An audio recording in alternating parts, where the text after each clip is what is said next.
Hello, everybody, and thank you all for joining us again here today for another TTRPG talk here on Hessens County. I'm glad that you could join us again here today, and let's go ahead and really hop real quick into continuing, or hopefully finishing, rather, the Lifepath system that we have in the game Artesia Adventures of the Known World. Adventures in the Known World. So, as you can see here on our sheet, just to recap what we did last time, we are looking at the life path system that is used in this game. Artesia is a fusion game, so that means it has the actual standard life path system that was utilized in our Talsorian games for Mekton and Cyberpunk. So there are some elements that are very similar to that, but this has many more layers, I kind of feel, added onto it. Hence why this video series is taking 2 videos instead of just 1. So far we have our character. We had determined basically our parents when it came to their lineage, occupation, and social class. That helped us determine, and birthplace. That helped us to determine like what our starting social class should be when we start at the age of 16. We also defined a couple of other elements, such as our birth sign, the influence it had on our life, and any omens that we might have had when we were born, which helped us set some of these characteristics for, all based off of starting at 5. So we've added some to these various characteristics, and it also helped set us with relations. And what we're going to be doing today is a lot of basically what goes down here when it comes to the actual events of our life path now that we are an actual 16-year-old. So just to make this slightly simpler, we're only going to be doing 4 years. What you're actually supposed to do in the game is you're supposed to basically roll. Normally you would be rolling 2d6 plus 14, which of course could potentially get you an age anywhere between 16 and 28. Which makes sense for a game where you might have somebody who's starting to get up in towards what probably for this time period would have been bordering close to middle-aged. But or of course you could add or subtract a d6 here or there. But we're just going to go with just the 4 just to make life a little easier for us when it comes to the actual character creation. So we're not sitting here all day finishing this up. One thing I forgot to add is that I decided to go ahead and give our character a name because previously I had not done that. So taking a look at the Danian cultural names and deciding that I wanted this character to be a woman, I named them Tara of Evansvay. When we go through this process of basically, the actual life path when it comes to family events that happen to us. Normally, we would be gathering for each year. We'd be getting a certain number of training points, and we'd be getting a certain number of Arcana points distributed however we decide to do it, based on the profession that we have, the occupation that we have for that year, and any special points we might be getting due to special events that might be occurring. At the beginning of the process, also at the age of 16, we'll be getting an inheritance. However, our character will not be getting an inheritance because of the ill fortune that we are homeless. One of the stipulations of that particular childhood event was that we did not get an inheritance when we hit 16. So we don't need to worry about that. So what we'll need to determine is how many training points we should get, our occupation, the event, add together all of the effects of that, and then we'll move on to the next year and so on and so forth. And then what we'll do, there are basically 2 ways you could do it. You could basically use Arcana points or training points to kind of buy and improve all of your various things as you go. Or you can basically just wait until you get to the very end and kind of total everything out. I'm gonna, for the sake of simplicity in this video, I'm just gonna total up all the points that I should be getting, and then off screen, I'll do the actual purchasing of skills and gifts and characteristics, and I'll just keep track of what I change and let you all know what all happened at the very end. So as I mentioned, we will be getting a starting number of training points and then a starting inheritance. Then we'll be getting an annual number of training points and then an annual number of arcana points. Um, Again, these are in here all based on the occupation we have for that year, and it's equal to our will. So we need to start by getting training points, which is memory times 3. It says specifically here, these points can only be used to improve everyman skills, cultural everyman skills, cultural language skills, or your personal skills.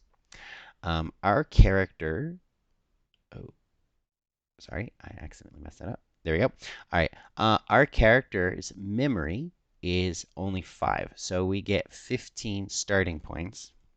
So we get 15 training points to start. Let me shift this over slightly so that I can actually click on the character sheet. All right. And then again, as I mentioned, we don't get our starting inheritance. Annual training points. It says here that these can be used to improve your occupational skills, everyman skills, cultural everyman skills, cultural language skills, and your personal skills. They may also be used to increase any characteristic. So what we'll do is for the annual training points, we'll write these down here. And then I will add a second total for annual training points if we end up changing occupation at some point, because of course that means our occupation skills will potentially be different. But the first thing we need to determine is exactly what our occupation is going to be. We can just, under basic elements, just start as the profession of one of our parents. The innkeeper was actually one social level down from us. So I'm thinking what we actually might want to do is we might want to do either bard or we can just roll for something. If we decide to roll, we have to have a successful presence roll of 12. So I can't quite decide whether or not I want to do Bard. So we're going to flip over here real quick. We have the list of actual occupations. So Bard is right here. It's a little small for you all, so I'll go ahead and read it. It says we have links to the arcanas of Magician, Lovers, and Great Priest, which, if I remember correctly, oh yeah, just as a reminder, since I will be taking a look at the Arcana cards, there is nudity involved in this, so be sure to be careful if you are watching this video around children. I will give you 5 more seconds before I pull the card, before I pull the app over, because the very first card has female nudity in it. So, 2, 1, here we go. Okay, alrighty. So the magician is this one here. Just as a reminder, the magician is the creator or the sort of patron for the creative process and creative power in general. So obviously magic, but also just making stuff, including writing and making new songs, composing poems, stuff like that. So obviously very bardy stuff. The second one that was, I'm going to slide that over a little bit more. The second one that was mentioned was the lovers. Which I think is, here we go, which the lovers, which is here. So again, it says here, this is the path of union, the union of self and with the other, not through worship or rulership or dominion or even through the community of reason, but through love, harmony, compassion, and fellowship. So for this one, again, romantic things. Again, at least if you play D&D, very typically bardy stuff. Oh, sorry, I hit the wrong button. The last one is the Great Priest, which, if I remember correctly, is towards the beginning. Oh, that's the Priestess. There's the Great Priest. The Great Priest is the path of reason and intelligence used to determine the moral law or fabric of society. This is the path of tradition, in which duty and conscience dictate the behavior of the self rather than the impulses of desire. So reason, philosophical debate, scholarly skills, consulting books, making commentaries, writing books, all that stuff. Again, pretty bardy stuff, especially if we think about bards as being holders of tradition and culture, which in Danian culture, at least in this game, that really seems to be the case, is that these bards, at least when it comes to this type of stuff, when it comes to law and rule, are very similar to sort of the role of bards in, let's say, typically Irish culture, old Irish culture, where bards or other figures like them would have been essentially rule keepers and negotiators and stuff like that, in addition to being obviously people involved in poetry and song and the transmission of culture. Um, so this would actually be a halfway decent one. So it kind of makes sense. I'm not super happy with it though. It'd be nice if we could get something else.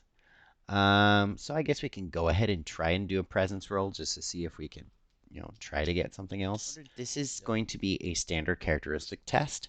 So we need to roll a d10 plus the characteristic and any requisite modifiers. This is a 12, so that makes it a hard roll. If we hop over here, you will notice for our presence, we have a 7, so it's actually pretty high. So we just need to roll a 5 or better on a d10, and then we can potentially change our occupation, which I rolled a 6, so that means that we can. We have the option should we choose to do so. So I'm going to need to potentially hop over to the Danian culture page, which is right here. We were lettered, so we can roll a d10 and potentially get any of these occupations. All right, I rolled an 8, which would be a scribe or a cartographer. So if we hop over here to the professions, cartographer, obviously this is map making. Drawing, writing, heraldry, artistry, language, inquiry, navigation, research, fieldcraft, and local expert would be our skills. Our kind of links are Great Priest, which we already talked about. This is the reason one. Hermit is basically doing things by yourself, and Magician, again, is making stuff. The other one that had popped up, if I remember correctly, was Scribe. Should be here. There it is, Scribe. Okay, so Scribe, again, we have Great Priest and Magician. Here we have writing, drawing, heraldry, artistry, letters, language, inquiry, research, and composition. So again, this is we're professional writers and transcribers. We only get 2 arcanas. I'm not wild about those. So I would say we're going to either stick with Bard or go with Cartographer. Let's go with Cartographer because I think it'd be good to be able to explore, have a good excuse to explore and stuff. Okay, so for first, whoops, that's the wrong one. I needed this one. So for the first year, we are going to hop down here, and our occupation will be cartographer. Up here, the annual number of training points that we should be able to get, if I recall correctly, is, yes, our memory plus our reason. And again, this would be for each year. So our memory plus our reason.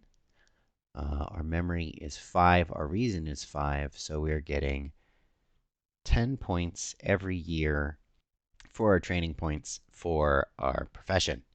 And then we get points equal to our will, arcana points equal to our will. Our will is 7, so we get 7 arcana points. And again, because we are a cartographer, we can get Great Priest, Hermit, or Magician. Okay, so I kind of decided that based on the fact that we get 7 points, I think what I'm going to do is I'm going to put 3 in Magician, I'm going to put 3 in the Great Priest, and I'm going to put 1 in the Hermit, just for this first year, and then we'll potentially divide it about differently for future years if we stay in the same profession or not. So the next thing that we need to do is we need to go ahead, jump down here, and we need to roll a Lifepath event. If we roll a 1, nothing happens, but everything else actually has a thing that might potentially happen where we roll on a second table to determine exactly what it is. And I rolled a 10, which is Great Adventure. Ooh, so we're starting off things really strong. So here is the Great Adventure table. I rolled a 6. 6 means great success. So it says here, you have some great achievement, victory, or success that brings the attention of great powers upon you. You receive D10 plus your presence times 10 in gold in addition to your regular earnings, and you gain an ally at the highest level of your culture. You may take any occupation from the next highest social class this year without rolling. You also, however, must gain the Vanity 1 binding. Okay. We gain an ally. Yeah. So, wait, let's see. What did it say again? D10 times presence times 10. Okay. Our presence, if I remember correctly, I think our presence is like 7 or something, isn't it? Yeah, our presence is 7. So that's 70 times 5, 350 gold, plus our annual earnings, which, whoa, sorry. All right, our annual earnings, let's see, we're at social level of 8, so we get 12 gold, 2 silver pieces.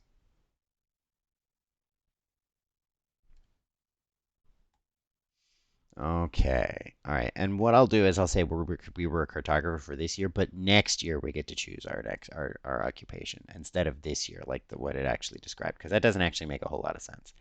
Okay, yeah, that was absolutely ridiculous. What a way to start. As that event said, we get the option to potentially choose a profession from the next level up um, in our thing. So I'm going to scroll down here.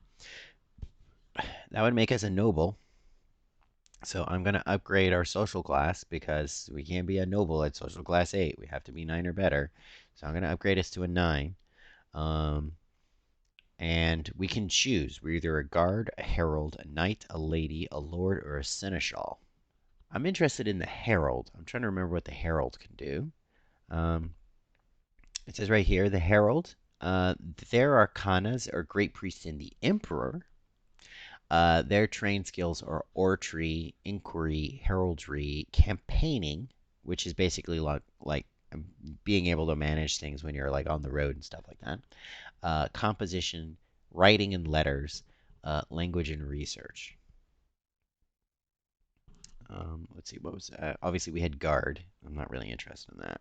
And then what was the third one? Seneschal. That might be a good one to do. The Seneschal, Emperor, Temperance, and the Great Priestess. Their skills are housekeeping, inquiry, farm work, housework, writing, leadership, oratory, or local expert. And basically, a seneschal is like a local steward. So essentially, you're running an estate or a household for a noble. Um, I mean, that could be interesting. I think I like the herald better, though. Yeah, let's go with the herald. There we go. That's better. Okay, and of course, we so far have 10 points for our herald. I'll write that down here. Herald.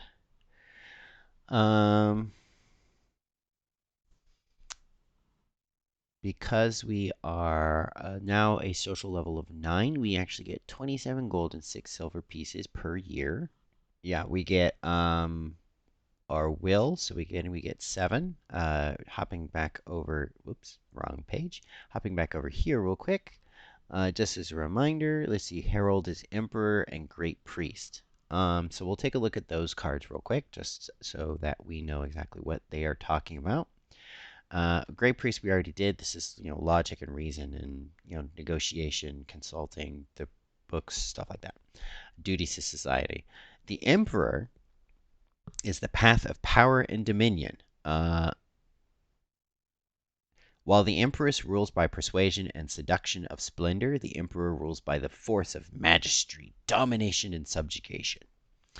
They are symbolic of the control of the self and the other through the imposition and the enforcement of rule and law.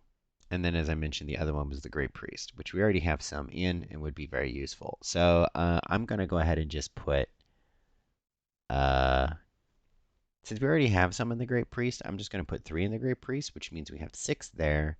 And then I'm going to put 4 in the Emperor. And now I guess we just need to roll for our event. So if we hop to this one, we go over here. I'll go ahead and roll our D10. This is our event for being 17. I rolled a 1, which basically says nothing happened. So nothing happened. Okay. Alrighty. Again, we have Herald. So again, we have 20. Oh, right. Sorry, I forgot to put the vanity binding for the Great Adventure. I'll make this one 10, so that's 4 there. And then that means 3 for over here, so that would put the Emperor at 7. That should actually say 20, not 12. And then, again, we get 27 gold and 6 silver. And then, okay, so what is the event? We're going to need to hop over here. Let's roll one more time for our Lifepath event. And I rolled a 4, which means mild ill fortune, which is this table here. I rolled a 5. It says we are accused of something, bad behavior, a crime, responsibility for an accident, incident, or so on. Receive a binding of 1 shame. Okay. Shame. Oop. Shame 1. And then this would be, what did it say? Gossip is the event. So accusation. Accusations of bad behavior. Or something. All right. And then over here we have gossip. Could help if I could spell. All right. So we just need to roll one more event and then we're done. So again, I'll just go ahead and do this real quick. We have 27 gold and 6 silver. We now have 30 points for Herald. I'll put that one up to 12. Wait, what was it at before? Or was it 7? Okay. 12 would be 5, which means this one also should be 12. So that handles that. So we need to go ahead and roll for the Lifepath event that we're going to have. I rolled a 9, which is romance. Romance table's here. Let's go ahead and roll here. And I rolled a 7. It says you have an affair with someone who genuinely loves you. Add a lover who is willing to take a love binding. You may reciprocate if you wish.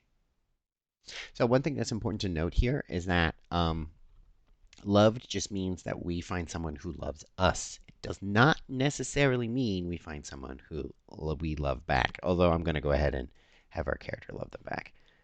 Lover.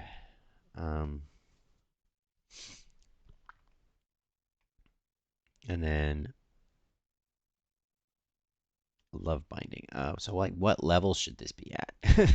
Oh, it says here your beginning love binding is actually equal to your empathy. Good grief. Okay, all right. Let's see. Our character's empathy is 5. So this love binding is actually at level 5, and then this would be with whoever our lover is. I don't know. Yeah, that's pretty awesome. Okay, so here's what we're going to do. I'm going to hop off screen real quick and basically use these points that we have to kind of buy up a bunch of stuff, upgrade our character a little bit, and then I'll be back in a couple minutes once we have sorted that all out. So, catch you in a second. And welcome back. So, I've gone, ooh, I forgot to delete that. So I've gone through and utilized all of the training points that we had. So I boosted some of our starting ones that made sense, especially for a herald, especially things like etiquette, clothing, style, persuasion, composition, heraldry, writing, campaigning, oratory, artistry, which is basically like a cap skill for all forms of art, letters, which is just basically like knowledge of written knowledge in this world, campaigning to make moving around a little easier. I also utilized some of our Arcana points, unlike training points, which basically just have to get spent right away. Arcana points can be spent over the course of time. They can be basically be banked and potentially utilized for other things later.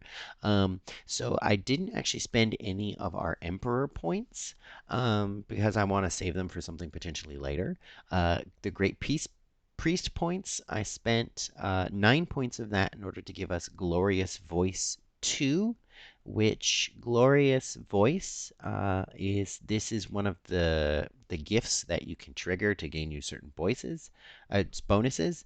Um, so let's see, where is it? Ah, here it is, Glorious Voice. It says it's right here.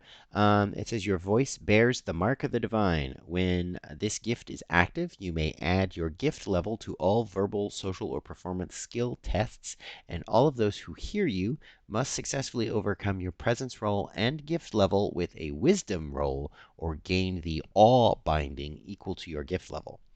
So that's potentially very useful, especially when I'm trying to convince people of certain things. Um, I had 1 point in Hermit, which I went ahead and spent and put into Sustenance 1. We had 3 points in Magician, which I used at 1 point in order to upgrade. I think it was Artistry from 2 to 3. And yeah, as I mentioned, I didn't use any of the Emperor points. So that pretty much sets everything there. Um, I don't think there's anything really. Obviously, I didn't bother adding up any of this stuff or buying things for my character because I'm not really intending on actually utilizing this character for play anytime soon. Um, oh, one thing that I did forget to do is that we actually supposed to add all of these up in order to get our body, mind, and spirit scores. So I guess I would technically need to do that now. So just give me one moment and I will do that. All right, so totaling all of those up, we ended up with a body score of 26, a mind score of 28, and a spirit score of 31. So we definitely have a pretty strong spirit, which might be very useful if this whole thing about us being fated to be a wizard might end up coming a bit more true than we had originally intended or anticipated moving forward. um, so yeah, that was the basics of this game. As you can tell, this character is not really intended for combat, which is fine. I mean, they could probably keep themselves alive with their evasion of 3, and presumably with some extra equipment that I give them, but they are definitely not geared towards fighting. That would be other people's job. This is the talker. This is going to be the face of the party, most certainly.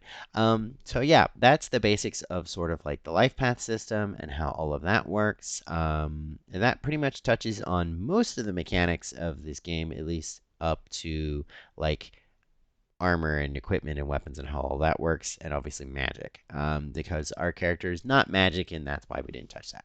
So yeah, that was our Artesia, the Adventures in the Known World. Again, this was a game by Mark Smylie, which was created utilizing Mark Smiley's own world creation using the Fusion engine.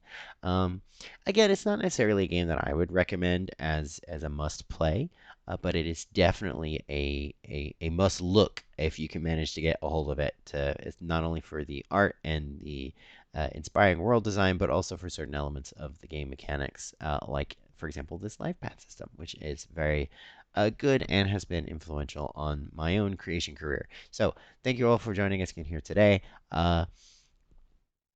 Links to various things that we found will be in the doobly-doo down below, along with, of course, a link to the first video where we went through the first elements of this character creation system. And have a good zone.